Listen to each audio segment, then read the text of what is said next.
നെഞ്ച് മുറിയുന്ന വേദന തന്നെയായിരുന്നു അത്. കേൾക്കുന്നവർക്ക് ചിലപ്പോൾ തമാശയായിരിക്കും, പക്ഷേ എൻ്റെ കയ്യിലേക്ക് പെറ്റു വീണ 2 പൈതങ്ങൾ 30 ദിവസമായപ്പോഴേക്കും രാത്രി പുറത്തു പോയ അമ്മ തിരിച്ചു വരുന്നില്ല. എൻ്റെ ചൂടിനും പാലിനും വേണ്ടി പിന്നെ കരച്ചിലും, പിന്നീട് എൻ്റെ പറ്റിച്ചേർന്നിട്ട് എൻ്റെ മാത്രമായിട്ടുള്ള എൻ്റെ മുത്തുമണികൾ. ഒരു വശം മനുഷ്യർ പോകുന്നതിനേക്കാളും നെഞ്ച് പൊട്ടുന്നുണ്ട് ഈ പറയുമ്പോൾ. നമ്മളെ മാത്രം സ്നേഹിച്ച് ഞാൻ സ്കൂളിൽ നിന്ന് വരുമ്പോൾ അതിൻ്റെ ഒരു സന്തോഷ പ്രകടനമൊക്കെ കാണണം. രാവിലെ എഴുന്നേൽപ്പിക്കാൻ വേണ്ടിയിട്ട് എൻ്റെ ബെഡിൽ വരുന്നതും അങ്ങനെയുള്ള ഒരുപാട് ഓർമ്മകൾ എന്നെ കുത്തി നോവിക്കുന്നുണ്ട് ഇപ്പോഴും.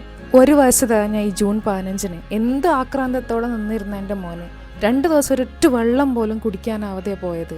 മഞ്ഞപ്പിത്താണത്രേ, ഞങ്ങൾ അറിഞ്ഞിരുന്നില്ല. ഒരു രാത്രി മുഴുവനും കരഞ്ഞു കരഞ്ഞ് സഹിക്കാൻ പറ്റാതെ നമ്മൾ നോക്കുന്നൊരു നോട്ടമുണ്ട്.